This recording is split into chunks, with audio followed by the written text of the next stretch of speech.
Hey everyone, welcome back to another hardware news recap. Despite being end of year, it's a really busy week, and that's partly because we've got CES in the immediate future. So in the first 2 weeks of January, January roughly 6th, 7th, somewhere around there, CES will be starting. We'll have a lot of coverage then. But there's some preliminary news to talk about, and the headlining item today is a class action complaint filed against NVIDIA. We'll be talking about that. There's the Intel new CPU. So Intel's new CPU is called the F-SKU. Just before we get demonetized, to clarify, that's F-SKU. So we talk about that as well. OLED gaming monitors finally due for release, maybe in 2019, probably at this point. And then some more rumors about the RTX and GTX series cards. Before that, this video is brought to you by the EVGA Supernova G3 power supplies. Unlike other power supplies on the market that get easily tangled, the EVGA G3 power supplies are modular and use sleeved cables, so the PCIe connectors won't get caught in your hair when building a system. The Supernova comes in several options, including popular 650 watt and 750 watt units, and is fully modular with a noise-focused fan profile. Learn more at the link in the description below. Very quick GN content announcement first. So first of all, we appreciate you being patient with us the last couple of weeks. It's been obviously end of year. Some people have had more time off, and I've been spending my time revamping the website. So it's not public yet, but it will be in the next few weeks. And all of that has taken time. So thank you for being patient with us as we kind of ramped down our benchmarking content for about maybe 10 days or so. But it's back in full swing now. So this week we have a good couple of benchmarks going up that are pretty interesting. And one of them is a bit unique. We think you'll enjoy it. So make sure you check back for that. Subscribe if you're not already. So the NVIDIA class action.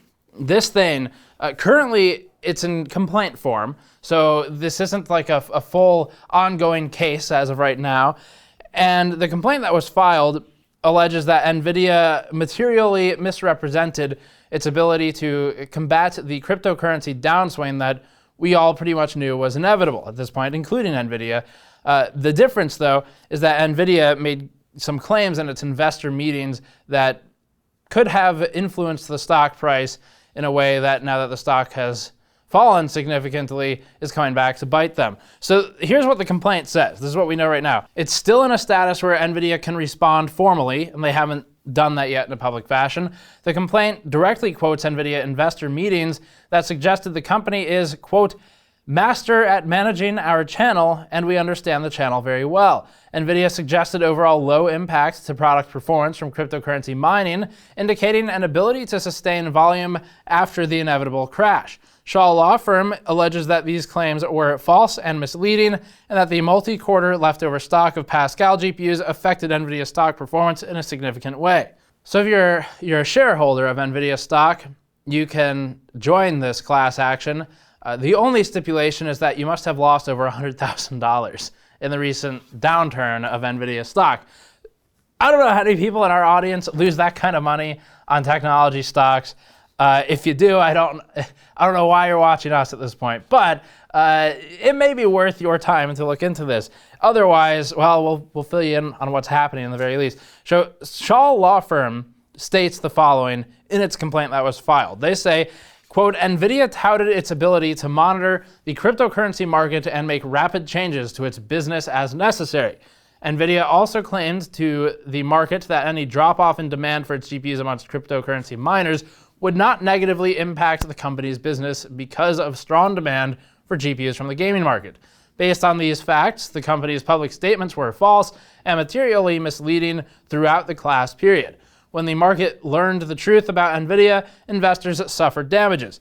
The law firm's press release made some further statements, and one of those was another quote, investors who purchased the company's shares between August 10th, 2017 and November 15th, 2018, that's the class period, inclusive, again, the class period, are encouraged to contact the firm before February 19th of 2019. So again, if that applies to you, it's time to get a move on. And we'll just show an NVIDIA stock chart to give some perspective here. But at time of writing the news story, NVIDIA stock fell from a 6-month peak, the last 6 months, of about $289 on October 1st, 2018. And it fell to $134, $289 to $134 by December 28th of 2018. The steepest decline was in November. It was November 15th to about November 19th. It was a 4-day period where NVIDIA fell from $202 to $145 per share. NVIDIA CEO Jensen Huang recently stated that the company was suffering a, quote, cryptocurrency hangover, something we discussed in recent news items.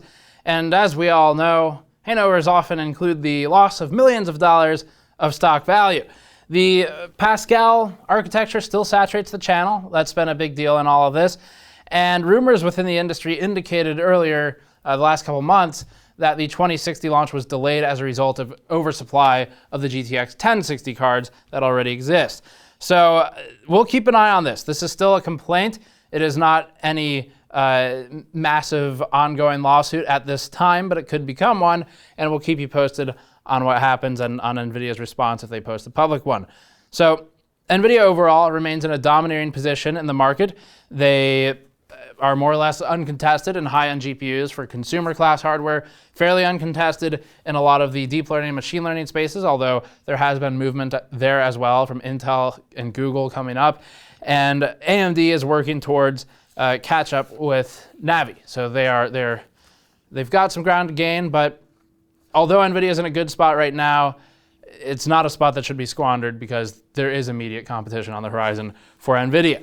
Next up, Intel 9th generation F-SKUs. So these are, it's a new demarcation that's currently technically in rumor status. Now we, Gamers Nexus, officially received some highly credible rumors and leaks about this lineup probably about 2 months ago. And we waited a bit to see how credible those would be. And it turns out they were quite credible. So we'll keep that in mind the next time we get rumors from that source. Thank you very much. But what we can do now is report on some postings by retailers, primarily in Scandinavia. So there are a couple of retailers in, I believe, Norway, and there might have been one in Sweden, where these F-SKU 9000 series CPUs, which are technically, they're really kind of 8th generation Coffee Lake, they were posted online early. And what we know is that these will be devoid of an IGP. So that's the big item here. There's no integrated graphics processor, at least not one that's enabled. There's probably one there that's just off. And a disabled IGP could mean a slightly higher base clock, but from the initial listings, it does not look like that's the case. Potentially, there's a higher overclocking headroom for something like a 9700 KF, because they're probably not going to call it FK, let's be honest. It's probably KF. So it might have higher OC headroom. We aren't fully sure of the motive behind the product, but one item we would speculate is that it could be low yields on the IGPs, which, if you're then going to turn around and sell the product anyway, just with the IGP disabled, would be a good way to reclaim some silicon, make some money back on the silicon, and potentially create a new product line that one would hope would provide some value. And that would either be through dropped cost, but it does not look like that's the case, or through increased overclocking headroom, and that's potentially more likely. So unfortunately, the initial placeholder pricing, and it is placeholder pricing as far as we're aware, suggests that the MSRP is about the same or slightly higher to the non-F counterparts, the K SKUs that already exist in the market for the 9000 series.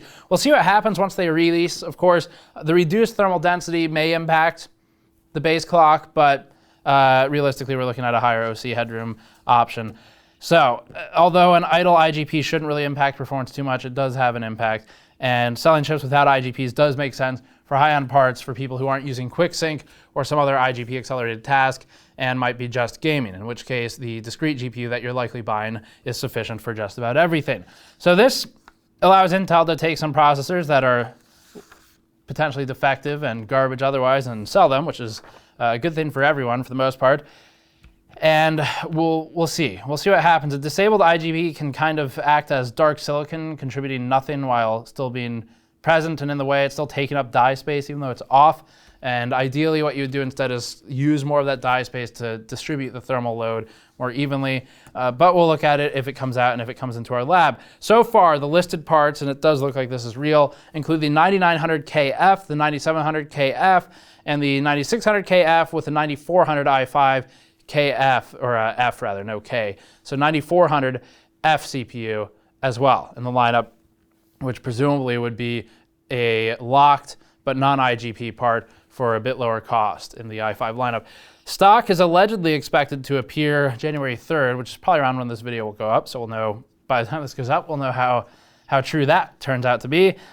And frequencies point toward 3.6 gigahertz, 9700 KF, and 9900 KF, which is the same as the K-SKU parts, but turbo frequencies are yet unconfirmed at time of filming.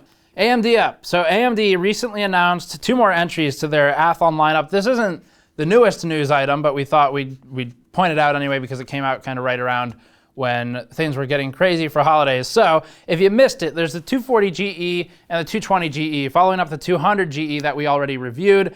And the difference here is that they're more expensive.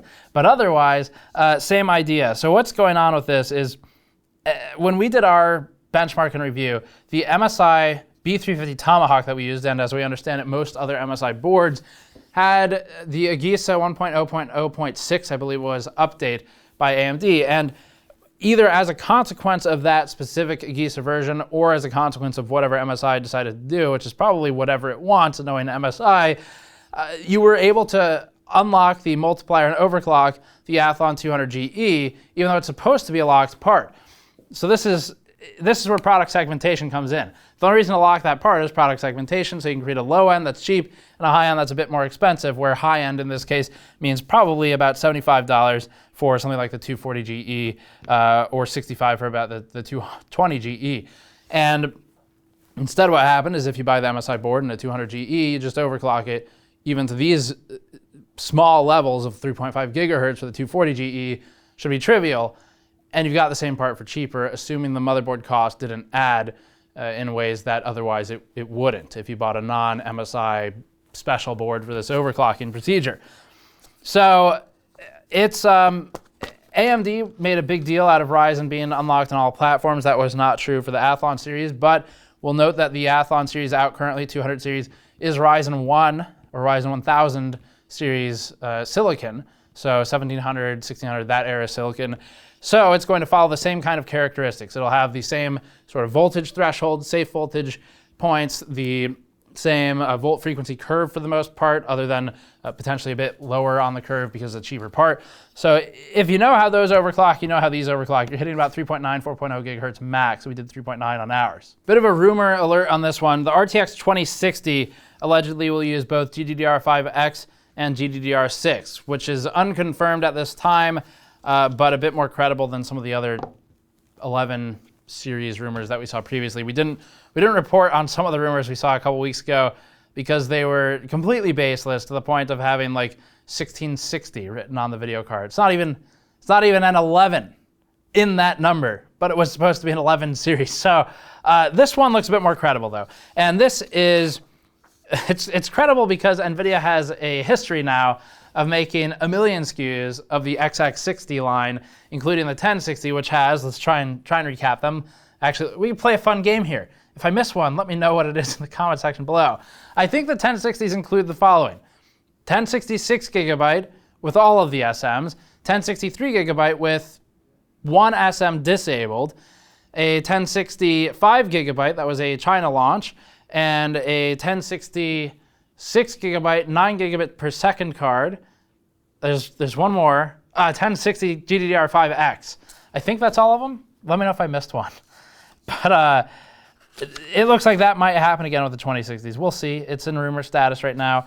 But from what we understand, there is potentially a model that's going to be, well, let's go through them. 2060 could come in variants of 6, 4, and 3 gigabytes, according to the current rumors of mixed credibility, but some credibility. And NVIDIA is also looking at G5X and GDDR6. So that's what we're looking at for that one. They've used DDR4 in the past as well, but primarily for things like the GT1030, which should have been renamed. And then a bit of an oops here by Lenovo. Lenovo must be one of NVIDIA's favorite partners to work with because the company routinely, accidentally, if you prefer, posts details pertaining to new video card launches, and also does this to Intel at the same time. So the newest slip comes in the form of a notebook allegedly containing a GTX 1160, and that's marked with an asterisk that notes all TBD for the specs or the lineup, and it's accompanied by a memory spec listing Tentatively, that indicates 3 and 6 gigabyte SKUs for the Y530 and Y7000P notebooks from Lenovo, the Legion series.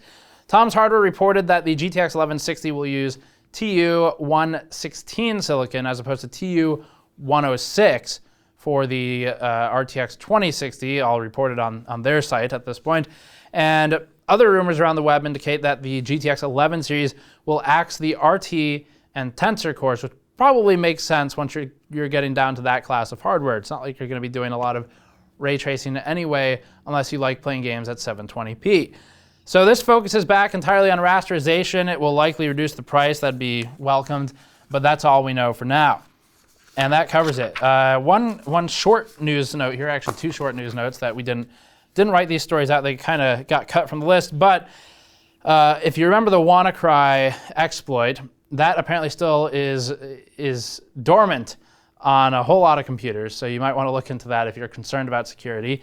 And then also, there's and this is 18 months later, by the way, after it was originally a hot item in the news. Also, AMD will join the NASDAQ 100 index following increased performance in market stock value increases. And I think it was 6 companies, we're not a financial news outlet, but I think it was 6 companies being removed from that list, including Seagate as one of them, and AMD is taking the place of one of those 6 companies.